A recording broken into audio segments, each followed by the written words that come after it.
Speaking of fun, I said to Tim Robbins when we were doing the film, Tim, we got to have humor in the film. I know we didn't taking people on a heavy journey, but we got to have humor in the film. So any humor you saw in Dead Man Walking, because I shingled it into the script. I work with him on the script, very closely. And one scene was that I have gotten a number of tickets for speeding. So he had that in the script, but it didn't go anywhere. And I remember writing in the script right before we did the film, and we either got to punch this up or we got to take this out, because it was just like, sister, you're speeding, here's your ticket, it means nothing, So we started filming Dead Man Walking on a Monday in April. And on a Friday of that same opening week of the filming, I was going to pray with Lloyd LeBlanc, whose story I'll tell you in more detail. He's a murder victim's family. His son had been murdered. I go pray with him in this little chapel periodically. And I'm coming back across the Atchafalaya Basin, right in the middle of all the swamps. Louisiana has a lot of swamps. And there's a blue light right behind me. And because it's 55 on any bridge, well, half of Louisiana's bridges. And so there's the policeman. So what I do is I don't use the nun thing on him. I don't say, hey, I'm a nun, cut me slack, none of that. But what I do is I rush into the glove compartment as quickly as I can go in there to show them the insurance thing which says Sisters of St. Joseph, and they know from that today it's a nun. Kind of indirect, but very effective, if you can get to the glove compartment soon enough. Huge guy is a policeman, and he's already got his knee propped up behind the car starting to write the ticket. Now I'm fishing like mad in the glove compartment to grab the insurance papers. By the time I got to him, in real life what had happened is he had written a ticket. I paid $120 for that ticket. Later Susan said, Tim, you ought to give Helen $120. She paid for the whole scene in the movie. It's like... And so I get to him, he's written a ticket, and he looks down, he goes, you a nun? I go, yeah. I said, I was speeding. I'll do speed, officer, It's like, he goes, man, I ain't never gave a ticket to no nun before, And he was really like nonplussed, like, ooh. And he goes, and my wife's going to be mad at me. My wife, she's going to say, you gave a ticket to a nun, man. And then he said the line, gave a ticket to an IRS person and got audited that year, So I got the ticket, we went on, I got back, and so I see Tim on the set, and I said, Tim, this just happened. He said, that happened. He said that. He said, there's our scene, write that up. So I write it up. This is on a Friday, and Wednesday they filmed it. I mean, it's probably the quickest turnaround from real life into movie that's ever been done. So that was one. And of course, the other scene in it is that we buried Patrick Saunier with the nuns. This guy, the first person I was with who was executed, he said, please don't let me be buried here. And so we talked to the sisters, and the sisters said, yeah, okay, we can bury him with the sisters. Well, the funny thing is he was buried next to Sister Isabel. In the movie, she's Sister Colleen. But if you knew Izzy prized her celibacy. I mean, she would say when the girls would get married from St. Joseph Academy, and they'd bring their little groom over, sister, I want you to meet my husband and all that. And she would say in her sawmill whisper, I'm glad I don't have to share my bed with no man. Real loud like, So where is Patrick Saunier buried for all eternity? Right next to Izzy. So that got in the movie, And humor is important because it's transcendence. It's just like right in the middle of something, you laugh. To laugh just means you're full of grace because you can have perspective on a situation. So anyway, that's just a little bit about the humor thing. Just a little bit about the miracle of the movie. The book was a miracle. Random House picked it up. Random House got behind it. Random House promoted it. And of course, when you're first having the conversations going in to make something happen, you don't know all this. All you know is that you got to tell people about what you've experienced and what you've learned about the death penalty, and believing in the goodness and decency of people in the American public. And that has really been my experience over 14 years of talking across this country to people who, when they're educated on this, and especially people of faith who can be brought to reflect on their Christian faith and the death penalty will change on this. It's not like it's an immovable ground. Some people take the stance of, oh, the death penalty and abortion, that's those emotional issues, and people aren't going to budge on them. I don't believe that, nor has it been my experience. Well, with the book, what happened is I met a great editor, Jason Epstein. You know, and it's like when you're in this thing in over your head, up against like, how are we going to work on abolition of the death penalty in the United States, where it seems so solidly locked in, you just have individuals that just start doing things like, okay, we'll write this book. Here I meet this editor. I didn't know who he was when I met him. Later I found out from a fellow writer. He said, Helen, you know who Jason Epstein is? I go, of course I don't know who Jason Epstein is. He said, you know, writers would kneel on crushed glass for a week to get a phone call from Jason Epstein. He's the managing editor of Random House. He's Gore Vidal, Norman Mailer's editor. It's like, I don't know that. I know I'm supposed to have an appointment with a man who's interested in the book. I got to rustle up money to go to New York to meet with this guy. We're talking for about 20 minutes. One of the best discussions I ever had with anybody about the death penalty. And he says to me, okay, look, we're going to get you a contract. We're going to do this book. And I go, ooh, you know, he must have some kind of authority. Because, you know, I thought he'd said, well, sister, thank you for coming. We'll see you later. And so, I mean, I go back to Louisiana. I got a mandate to write a book. I've never written a book before. But, you know, writing is a lot like praying, I found. You have to be quiet. You have to wait. You have to listen. The truth is distilled. And I thought a lot about Matthew, Mark, Luke, and John, and Paul when I wrote Dead Man Walking. I said, you know, we each, when we write a gospel. It's really the way our experience of Jesus Christ in our life and the way that we become a prism. It was a very spiritual, prayerful thing to write. It made me stop everything else, just go into a cave and write up my experiences. So the book came out in '93. And you got to know the community, my religious community was giving me a lot of warnings about, Helen, don't let Hollywood touch the book and do a movie, because they don't do good by nuns in these movies. We either have the flying nun or, you know, it's either real flaky stuff like, la, la, la, here's Sister, you know, Cunagundus and or whatever. And it's all flaky, light, or they don't get it. And we had a Sister Fabian who left the community in the 70s, and they had done a movie on TV about her life called I Was a Weekend Nun. It was terrible. The nuns are going, oh, God, it's terrible. So they all warning me, so I'm not exactly rushing out to say, we want a movie done, A Dead Man Walking, how can we help this happen? I'm going, whoa, no, hold on. So the good advice, though, you have people all along the way here, take you by the hand, give you good advice. The good advice I got about what, if you have anybody who does a movie of your book, don't worry at all about the words on the contract. You make sure it's people you trust. Because it's really about covenant. It's not about contract. It's about at a trust level. Because they'll put any words down in that contract you want. And then once they get a right to your book, they can do anything they want with your material. And I had that advice. I'm in the kitchen one afternoon, this was in 1994, like a year after the book comes out, and I get a phone call. And a voice on the other end says, hi, I'm Susan Sarandon. I'm in Memphis. I'm filming a client. I'm reading your book, Dead Man Walking. I like it a lot. I'm always looking for substantive characters to portray, as she put it. And if you know her other films, Bull Durham or whatever, you know she had never been a nun in any other movie she's ever done.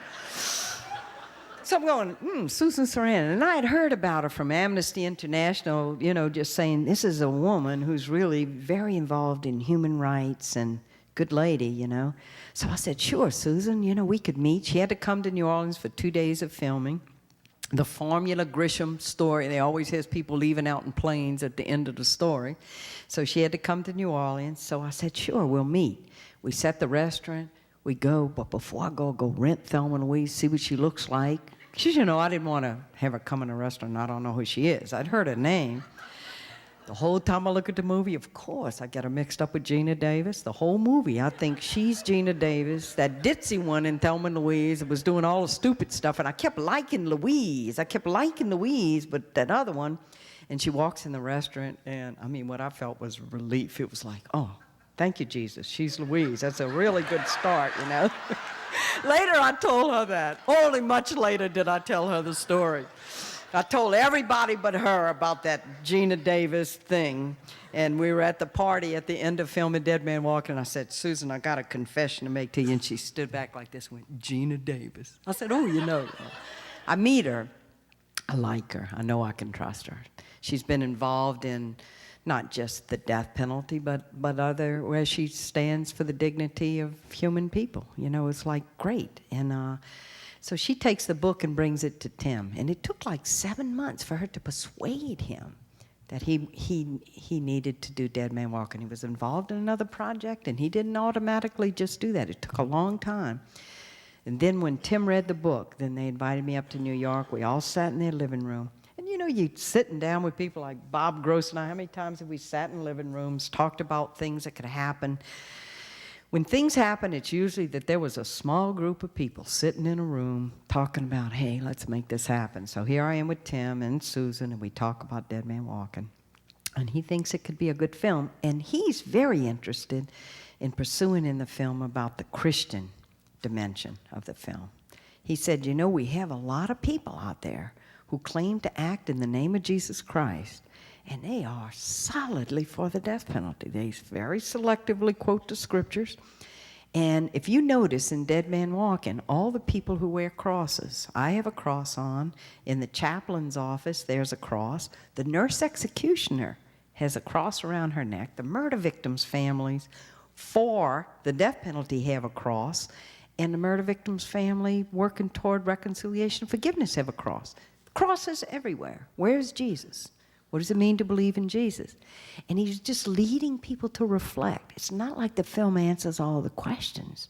Not like the film gives you all the 41 arguments against the death penalty, but it brings people close to the experience of the death penalty. And Tim was very clear that the story cannot be about but he's really innocent. He's not innocent. He's very guilty. And he's not even sympathetic. He's not remorseful. He's tough. Surely you say when you meet Matthew Poncelet, well, if the death penalty existed for anybody, this guy deserves it. He doesn't take responsibility for what he does. He claims he's innocent. He blames it on everybody, you know. And the whole story, though, is fashioned around the journey of this nun, this sister who gets involved with this guy and this whole thing and basically gets in over my head. And Tim said, you know, when you do a movie about somebody, he said, there's nothing more boring than to do a movie about a saint. Movie language means a perfect character who's not going to undergo any kind of transformation. You know they're always going to say the right lines. You know they're always going to do the right thing. And he said, Helen, we're not going to portray you as some super nun. We're going to portray you as a human being who's really trying and gets in and makes mistakes and gets in over your head, but makes your way. And the audience is going to follow you.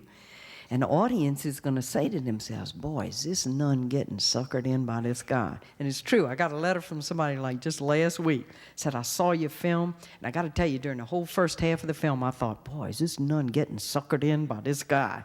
Because, here he is, he portrayed so many evil traits.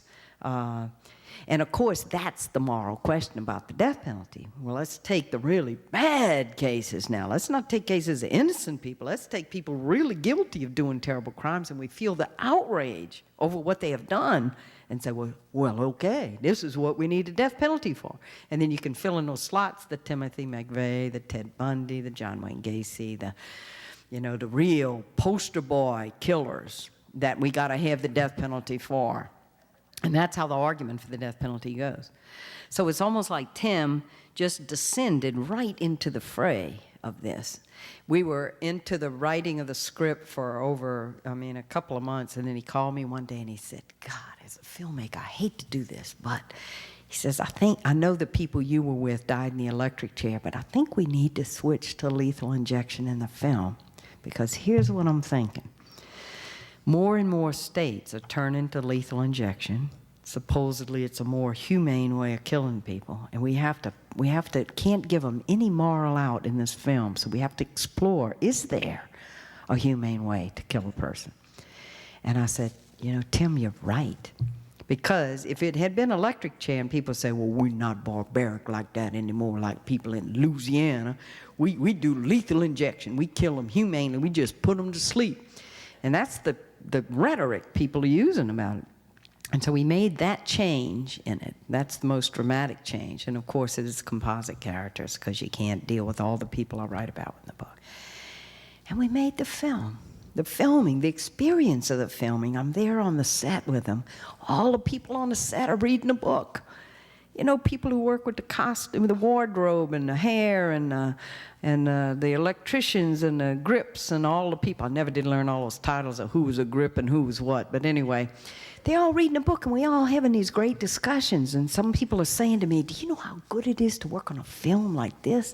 I mean, all these Arnold Schwarzenegger things we got to do, where all you got at the end is a bunch of dead bodies, nothing but violence and sex. And here's a real story that we know is going to really impact the American people. And so there was a great community that forms when you do a film. You're working hard together. You're working late hours. And because every time the clock is ticking, you know, it's money, and you got to work fast, and you got to. And so 9 weeks they filmed Dead Man Walking. There's 100 miles of film. In 9 weeks, they shot 100 miles of film. And I saw their dedication.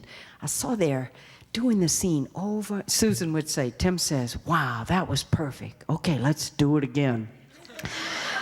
Over and over again.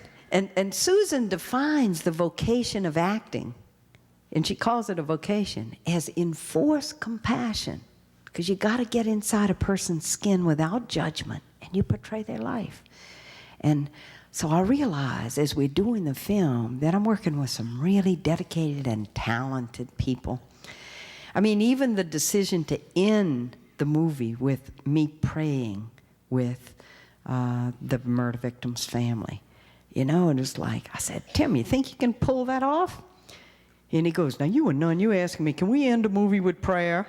Of course we can end a movie with prayer. We're going to do it in this little church, and it's just going to show them praying together. It shows he's got a long road to go down toward reconciliation and forgiveness, but that prayer. I mean, I didn't know how dramatically you could really portray people at prayer. And there it is. It ends in this little church. And it ends with us praying together, like we got a long road. But prayer and belief in God and faith is going to be what's going to help us along this road. And here he is. I mean, he's a movie maker. But he doesn't fit in any of the categories. He's not a Hollywood movie maker. He's a person who believes that you could do films that can bring people to spirituality and to depth and can make people reflect. Against a lot of odds, because all the big Hollywood movie people turned down the script. They'd all read it and go, Tim, this is a downer movie. I mean, you know, it didn't fit the formula where you have a little romance. Well, where's the romance? Nun visiting a death row inmate. I mean, shoot. Knock that out the window. Says the nun doesn't even touch him till the last scene when he's walking to his death. There ain't even no touching in this movie. It's two people talking, and then, of course, he's guilty, and they say, Tim, he's going to die in the end. It could never be a box office success. And it hit, and people were standing in lines in the snow to see Dead Man Walking in the United States. And the video, people are renting the video. Why? Because he did the film well, but also on the belief that people, if you give them something deeper and you touch their spiritual selves, that people do want to reflect, that people do want to go past the surface. And he was proved right. When we went to the Berlin Film Festival, he calls me. He says, will you come with me to the Berlin Film Festival? We need to do press and all that. I guess Susan trusted him to go to Berlin with a nun. She knew he was safe, see, so. I said, sure, I'll go with you to Berlin for the film festival. He said, we're going to do a little press. A little press? I did 65 interviews in one day. I mean, you're in this room, they come in from Japan, Brazil, they got their tape, 5 minutes, 3 minutes, 5 minutes. It was amazing to me. But of course, with me, with the press, they cut into the chase of the real question. I didn't have to work through all the movie star questions like Tim. Were you and Susan going to get married? Where did you meet Susan? Wasn't it in Bull Durham? He had to go through all the movie star stuff, then to talk about the film. With me, it's like, wow, what was it like to be with people who are executed? Why is there a death penalty in the United States? It was like real stuff. But at the press conference we had, there was a question that came from one of the press, and I looked at Tim. I wanted to see how he was going to answer the question, because we didn't talk a whole lot about theology per se. I knew his spiritual principles, but the question was, Mr. Robbins, you've done this film now, and it's obviously very successful. Do you see that there are people who could see a certain theology in this film? Here's this character by the name of Matthew Ponzolo who doesn't care about anybody, does an unspeakable crime, is not remorseful. And without the death penalty, would he have achieved redemption, take responsibility? If he had gotten a life sentence, he could never have come to the point of redemption that he obviously came through the crucible of the death penalty. With death facing him, he underwent a dramatic change. Well, Mr. Robbins, can't you see there's a theology in here? It says that death penalty is good for people, helps people get to redemption, helps people to change their lives. And he finished it. I'll look over at Tim and go, see how you handle this one. I mean, it was like really a good question. And it does periodically surface in the audience last night at Christ the King. And somebody asked that question. Don't we need the death? Can't the death penalty be good? Because we don't believe that death is the end of life. Eternal salvation is the most important thing. Helped him get to eternal salvation. Good thing. I've actually been on radio debates with people who argue. We're killing the body, but we're saving the soul. Kind of thing, And Tim said to him, first of all, it says, you really don't know that if he had gotten a life sentence, that his life wouldn't have been transformed by his life in prison. You really don't know that. You're presuming that. And the guy went, yeah, that's true, that's true. And then he said, if you believe in a God who can only bring people to redemption by torturing them and facing them with death, then you could accept that kind of, I don't accept that kind of God. I don't believe that. And that was the way he answered that. And so that whole experience of being with him, and then at the Berlin Film Festival, he was in the elevator with a guy who's done just a bunch of violent films. I mean, he's a big success. He's a multimillionaire. He's in the elevator with Tim, and he had just seen Dead Man Walking. He goes, Tim, man, Tim, he said, that is some fine film you did. He said, I do goofy movies.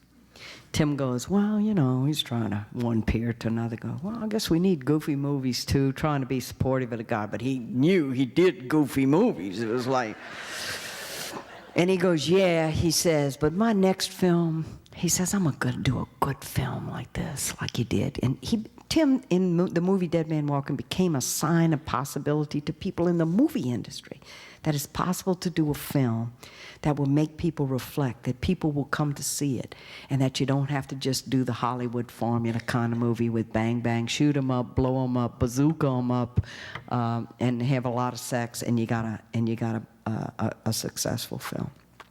So there are a lot of things that reverberated. The films made a tremendous difference now in audiences. I mean, Christ the King Chapel last night in Indianapolis, before the movie, I'd give a talk, if 50 people came, and 48 of them usually were against the death penalty. They come in to get revved up and get steam and get motivation to keep carrying on the struggle. Now, since the film, 1,000 people come. Or the church was filled. They were sitting in the aisles. They were sitting up in the front in the sanctuary. Because the movie has opened up the discussion and reflection on the death penalty. So now it's a legitimate thing to have people talk about it, to have people think about it. And of course, it's brought them to the book. And I said to Tim, the movie plows the ground and the book tills the soil. If we can get with the two of them, it's like the book gives people a private place where they can get information and where they can identify with the characters they're reading about and where they can change their mind. I didn't understand the power of a book. I didn't realize the power of a book. But you're not in debate with anybody. If you're hearing something like I'm talking to you and we have interchange back and forth, it's all spoken word, and people who are really for the death penalty, you feel you got to defend your position. But when you read a book, you're in this private place. You're not having an argument with anybody. You can get new information. And also, you're using your own imagination in following what's going on in the book. And it gives you permission and a space to change your mind and to grow in the way you understand things about the death penalty.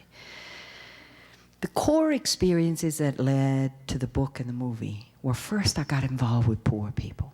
And that took a while in my religious life to understand the connection of the gospel of Jesus and being on the side of poor and struggling people, because my upbringing was always on the other side of the tracks. And when I joined the Sisters of St. Joseph, at first I was teaching in a suburban parish. I was never in direct physical contact with poor and struggling people. And I tell that story in detail in Dead Man Walking, but there was a conversion experience of my life of realizing that, and I meditated on the scriptures all those years, and when I'd come to the parts, I was hungry and you gave me to eat, I was in prison and you visited me, I'd do my special little twist on that. Well, there are a lot of ways of being in prison, a lot of ways of being hungry, a lot of ways of being thirsty.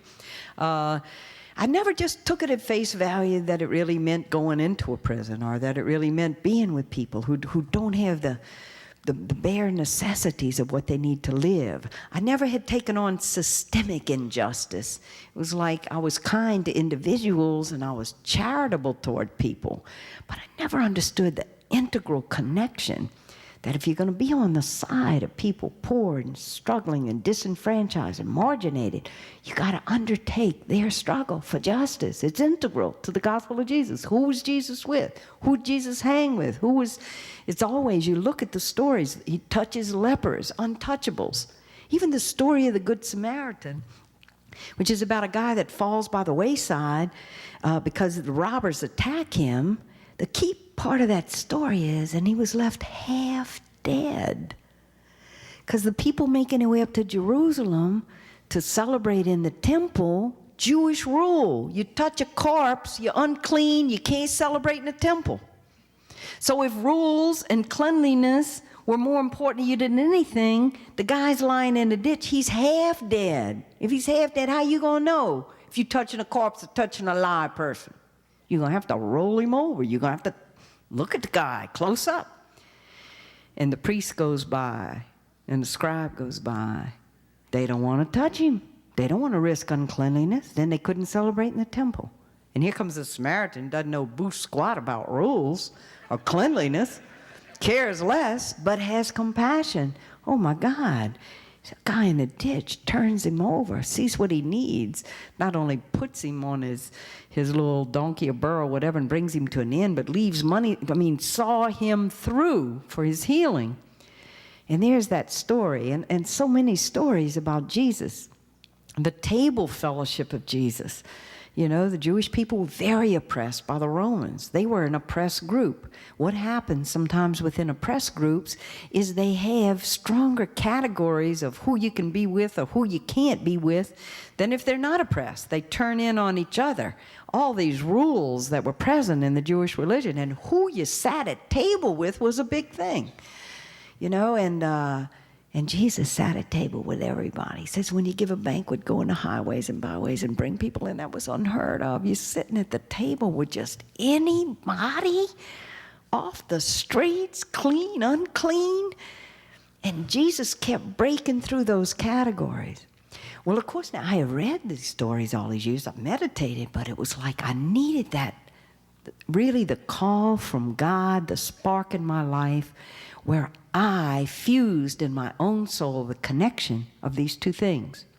I was 40 years old before I understood the connection of the gospel of Jesus and justice. And it happened at Terre Haute, Indiana, and there was a talk by Sister Marie Augusta Neal, a conference like you're going to. And I had been building up to a change. I was very agitated.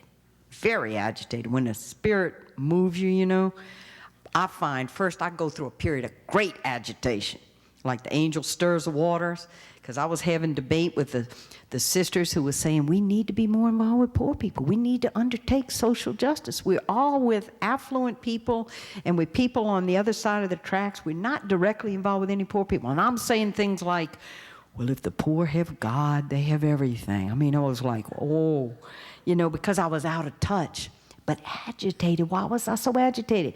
Why was it that we'd have these debates in the community and I'm taking a shower and I'm still carrying on with the speech I should have said?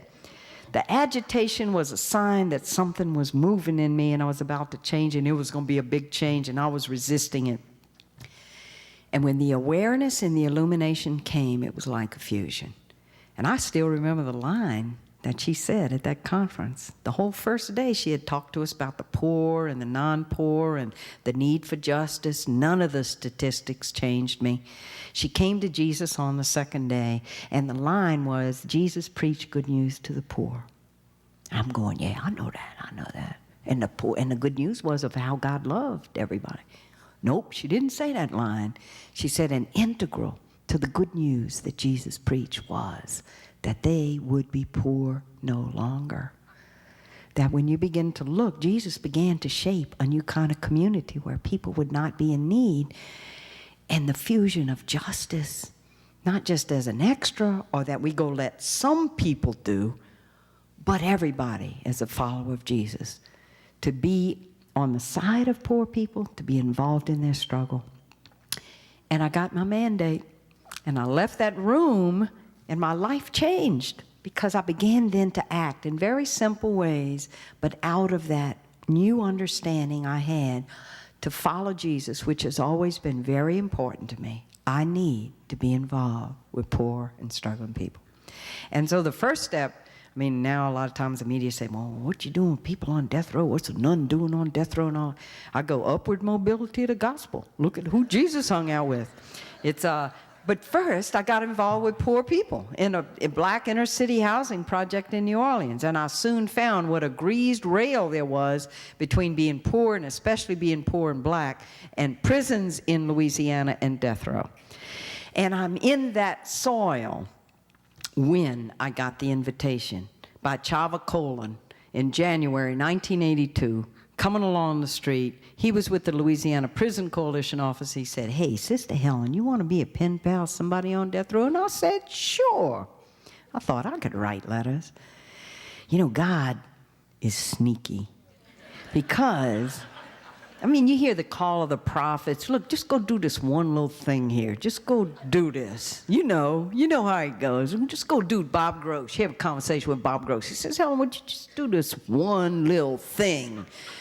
And I say, sure, Bob's so nice. Bob's so committed. Sure, Bob, I'll come do this one little thing. And then you get ratcheted into this whole thing. You get on fire as you do it. And so I thought, well, I could write to somebody on death row. I didn't know who the person was, didn't know anything much about the death penalty at all. I was learning about everything from the perspective of the poor.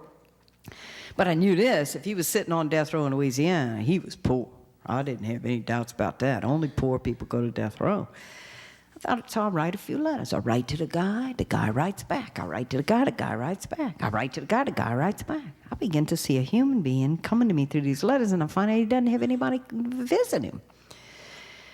So there I am. Now when I was meditating on the scriptures, I was in prison and he came to me. I go, well, of course. I write him a little note. I'll come see you. God, he was so excited. I got the letter back like in 5 days. He must have gotten the letter, read it, sent it right out. So excited. We have 5,000 guys at the prison that we call Angola, Louisiana State Penitentiary. Still goes by the name Angola because it's 18,000 acres. It's made up of 3 former plantations worked by slaves of Angola. And the popular name for it is Angola. And so, and the 5,000 guys, long sentences, over half of them, practically speaking, will never walk out of there. You get mandatory life for pushing heroin one time if you're 18 years or older with no felony record. Mandatory life for drug sentences that are just unbelievable. Half of those guys at Angola have never gotten one postcard or one letter or one visit from anybody. I mean, we have 1.6 million people incarcerated in this country, more than any country in the world except Russia. That is what we're doing with our poor people. That's our main welfare system, is putting them in prisons for $20,000 a year and incarcerating people. 1 in every 3 young black men are in the criminal justice system in this country from the ages of 18 to 29. They're either waiting trial, they're in prison, they're on parole afterwards. 1 in 7 black men in this country can't vote. Racism permeates the punishing of criminals. Racism permeates everything, who you buy a used car from, or where you buy a house, or what kind of education you get, or what kind of health care you get. Certainly it's going to pervade the criminal justice system, because when it comes to punishing criminals, who are the criminals we punish the worst, is the pattern's real clear. Property crimes, over 60% of people in prison are there for property crimes, not violence, and doing things against white people. The 3,200 people who sit on death row, 85% of them are there because they kill white people. When you kill people of color or poor people, who cares? Who cares? You got to care a lot about a victim to pull out all the stops and go for the ultimate punishment, the investigators, the personnel, the trials. You got to care about the victim to go for the ultimate punishment, with the death penalty is. And when people of color are killed, I learned that most directly through Survive, the murder victim support group we started in New Orleans. All black women, or 98% black women, indigent black women, some of whom, like Shirley Carr, had 2 sons killed within 6 months. The DA's office in New Orleans not only didn't go for the death penalty in any of the murders of all these people, like 40 women in this group, but didn't even bring them to trial. You gotta care. You gotta be outraged over the death of a victim. A lot of that has to do with identification. Someone like us got killed. Someone from my neighborhood got killed. And one of the things I said in my letter to the Pope when we were recently in an interchange, and at the workshop, I want to talk more about that, about the change and progression in the Catholic Church and the awareness of the death penalty. I said to him, I said, for government to be able, with a good conscience, to say they could apply the death penalty, would have to care equally that a black inner city kid got killed and a white suburban housewife got killed. And we know we don't have that kind of purity in our society. And square one in this process is, who's the victim, who cares, and what kind of punishment will we levy on the person who did this crime? The assessment of how terrible the crime is has a lot to do with the status of the victim. And this is riddled with stories like this.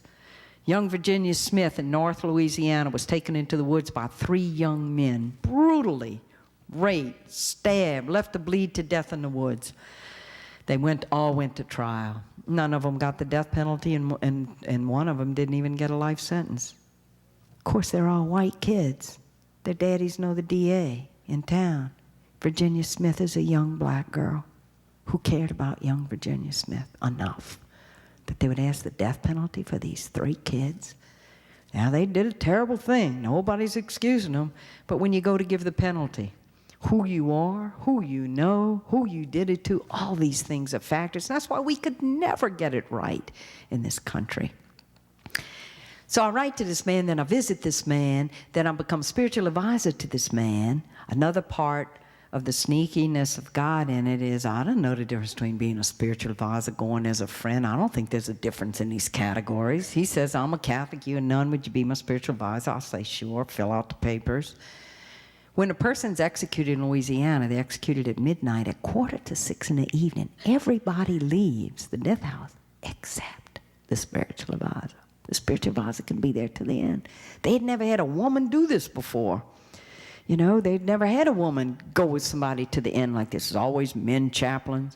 Later, they tried to prohibit all women from going to death row, saying, you women can't handle this stuff. I mean, it's a man's job, basically, is what they're saying. We can handle this death and all this, killing the people and all. You women, you're too emotional and all this. Try to block us.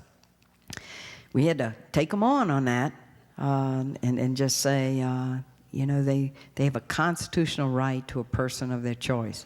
I didn't know if they had a constitutional right to a person of their choice or not, but went in there and had a meeting with the warden, and he believed it, so it was like it's all we needed.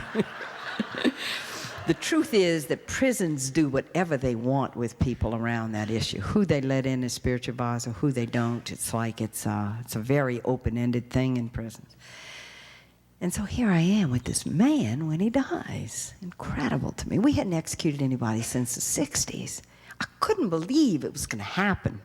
And of course, all along the way is I learn about the death penalty, and that's what I write about in Dead Man Walking. I write it in first person, present tense, so that as things unfold for me, they unfold for you. And then I learn why poor people go, why only poor people are selected. It has everything to do with the kind of defense that they get. I mean, I learned that Patrick's lawyer was with him for 2 half-hour periods. One the morning of the trial. That's one of the half-hour conferences they have about his defense. And of course, then I find out about after I'd visited him for several months, I find out about the crime. And I go in the prison coalition office, I ask for background material, open up this white manila folder, and see the faces of these 2 beautiful kids, 2 teenage kids. Loretta Bourke, 18 years old. David LeBlanc, 17 years old, in their little prom outfits on the front page of the Daily Iberian. You know, when you see young people on the front page of a newspaper, you expect they got some kind of a war or something, you know. But there's a terrible headline, found murdered, shot in the back of the head. Loretta had been raped. Bodies found lying down outside a sugarcane field near St. Martinville, Louisiana. And then the terrible pictures of Patrick Saunier and his brother Eddie, scowling pictures, the 2 people, and I'm visiting them. I am visiting them now. And the first thing I felt was just this huge wave of guilt, just guilt. Like, my God, I'm accompanying these people. I'm showing them compassion. Look at what they did. Because, you know, every decent person feels outrage over crime. We all do. I mean, who doesn't feel outrage over the death of these 2 beautiful young people, this senseless death? It's what we do with our outrage is where the following of Jesus comes in. Because we do feel the outrage. And there's a part in us that says they ought to suffer for what they did. Look at how they made these children suffer. Look how they nipped their lives in the bud. And the outrage we feel just says they deserve to be punished. They deserve to be punished for this. And it's real easy then to say they deserve to die for this. I mean, because it's so outrageous. But part of our moral, the part of our soul, part of the whole thing about the death penalty is, well, maybe they do deserve to die, but the other side of this moral equation is, who deserves to kill them? What happens to us now when we kill them? But in terms of what I experienced, it was just like guilt. Oh, my God.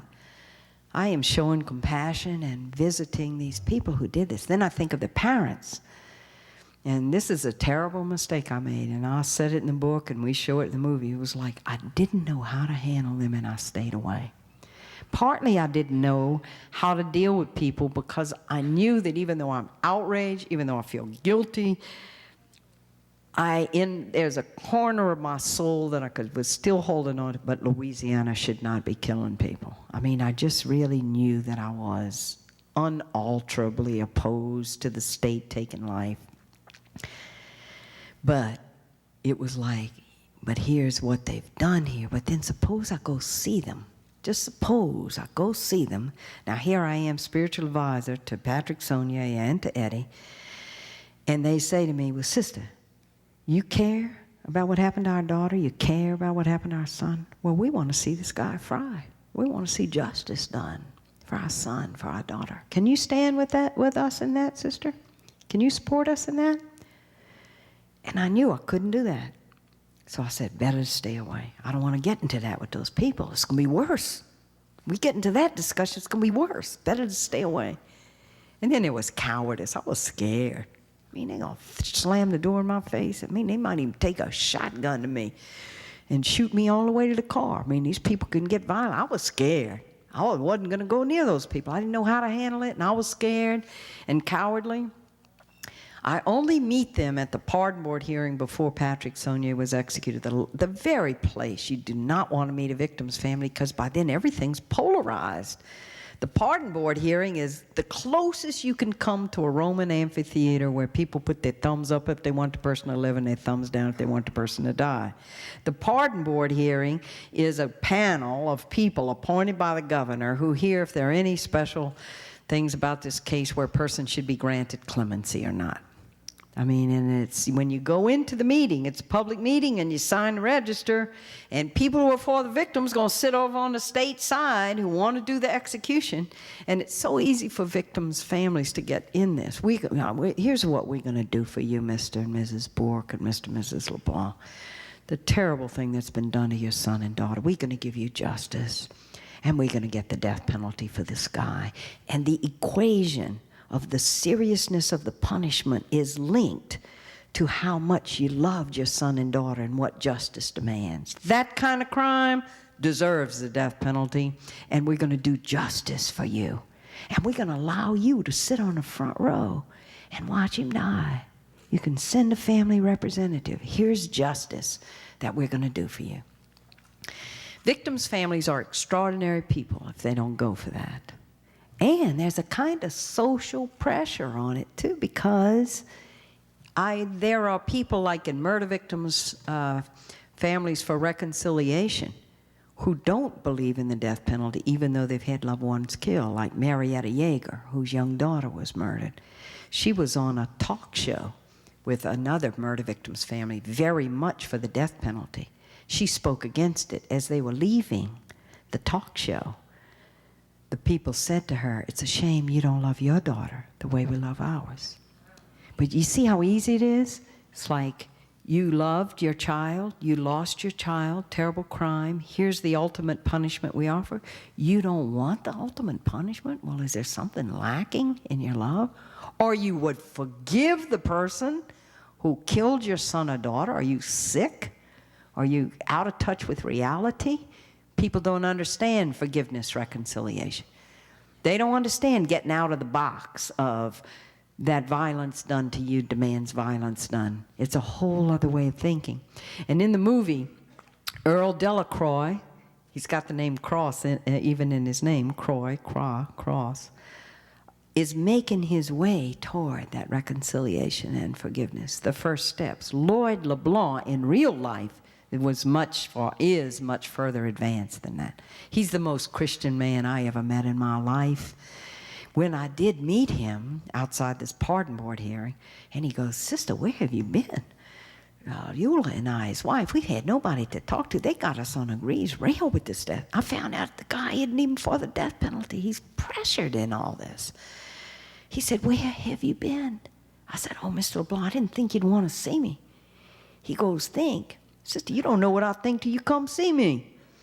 Boy, those words of Lloyd LeBlanc written forever on my forehead for the rest of my life, that we don't know human beings until we know them. We can't ever put people in categories. I went, "I am so sorry, Mr. LeBlanc. I'm so sorry about your boy, sorry about your son." He said, "Yeah, they killed my boy. That's the only son. They snipped off the branch of the LeBlanc name when they killed my boy, because Eula and I are too old to have other children. He was my only son. He carried the name. My name dies with him." Then as the story unfolds, I tell Lloyd LeBlanc, he's the hero in Dead Man Walking, because he was an incredible man who knelt by the body of his boy when those deputies brought him out there to identify him and said, "Our Father." He said, "Our Father," he had learned as a boy, learned as a child from his mother, from his deeply Christian family. And when he came to those words in the Our Father we say all the time, "Forgive us our trespasses as we forgive those who trespass against us," he said the words. And he couldn't feel it, but he knew that's what Jesus wanted him to do. He said, "Whoever did this," he actually said the words, the witnesses to this, "Whoever did this, I forgive them." Now, every day of his life, he has to ask again for the grace of that forgiveness. It's not given to you once. He's had to make his way. But part of the way he talked about it was, if I have hatred in me and I'm bitter, it's going to kill me. He said, I would be a dead man walking. I'd be carrying on, but I'd be dead inside because the bitterness would have taken over my life. I'm not going to let that happen to me. And I know Jesus shows me the way. The terrible, responsibility I bear is because I didn't get to him sooner. I could have given him support. He had asked his brother to be the representative at Pat Saunier's death. His brother had a heart attack 6 weeks before, and Lloyd LeBlanc watched Patrick Saunier die. Afterwards, he told me that he came home. It was the middle of the night, 2, 3 in the morning. He arrived back. He went and woke up his parish priest. He woke him up and said, Father, I got to go to confession because I witnessed something dirty tonight. There he was, implicated now, watching a man die, and he really didn't want to do it, and I was nowhere around.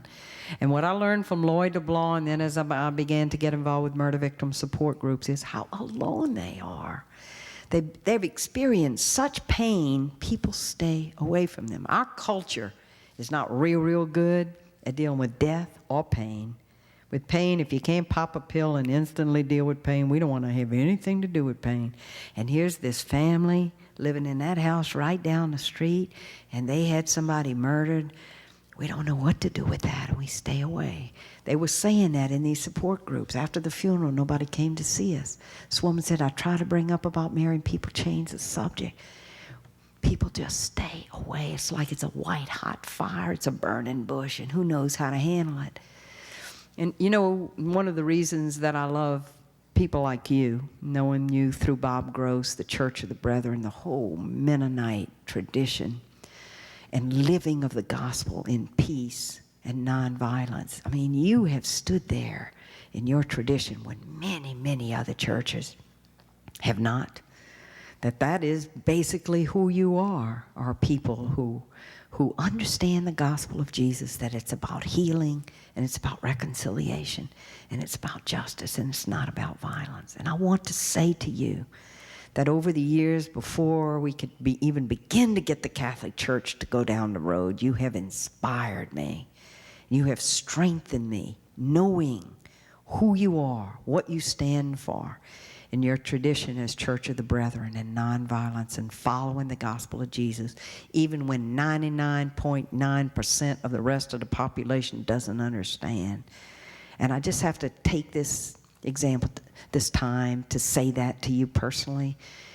Just coming to you, to talk to you, it's like maybe you're getting something out of this. But just being in your presence, I'm getting a lot out of this. To be in the presence of so many people who have brought the gospel of Jesus into Caring Ministries to people for the healing of the world and the building up of the body of Christ, especially those who have no voice, no one to speak for them, no one to help them. So I get involved with the murder victims' families. And at the workshop, we can talk more about this, because I do it in a minimal way. Some of you, like people like Bob and others that work with conflict resolution and the whole thing of victim offenders reconciliation, that is such an important thing. Nobody else is doing that. You're doing that. But then in the end, you know, Patrick Saunier died, and I was with him. He didn't just die. He was killed, and killed in front of my eyes. I accompanied him. And I'm going to tell you, an experience in the death chamber like that distills the gospel of Jesus in a way that nothing else ever had for me.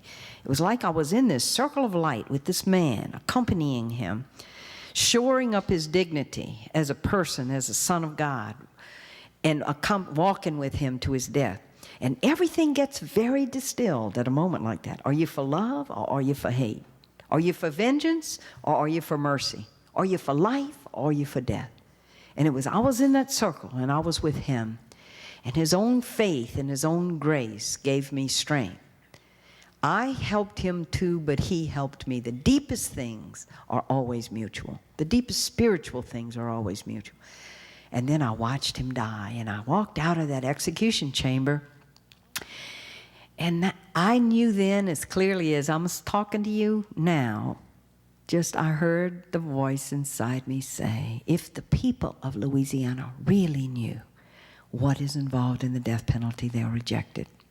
And my job, because I've been a witness, like in the first epistle of John, what we have seen with our eyes and touched with our hands and heard, this is the gospel we proclaim to you. I'm a witness. I know about this. My mission and my mandate is now bring that to people and to tell them the story. And it was speaking first. And I do, now since the movie, I received like 150 requests to speak. And the schedule for 98 is all booked because of the movie and because basically people want to hear about the death penalty.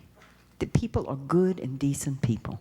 And if they can be presented with the truth does set people free. And when the gospel can be presented in its fullness and in its strength, people do respond to the gospel of Jesus. And there can be a change. And I'm here with you. I never take speaking engagements in the summer. I had to build levees around my soul, never in the summer. But of course, here's Bob Gross and his daughter Heidi on the phone saying, Helen, we got this. I go, I'll come. I'll come because of him, come because of you, come because of Heidi. You can always make exceptions for special people. And so thank you for allowing me to be here today, and I look forward to talking to you and sharing with you in the workshop. Oh, let me make some announcements. Not to nip you in the bud for the applause, but anyway. Y'all all know about the religious organizing against the death penalty that's going to happen in Washington, D.C., November 14th through 16th. It is we need a moral initiative in this country, and we think it needs to come from the religious community. In the first abolitionist community for slavery, it was the religious community's involvement. And remember the polls, if they could have done them then, would have showed over 70% of people supported slavery.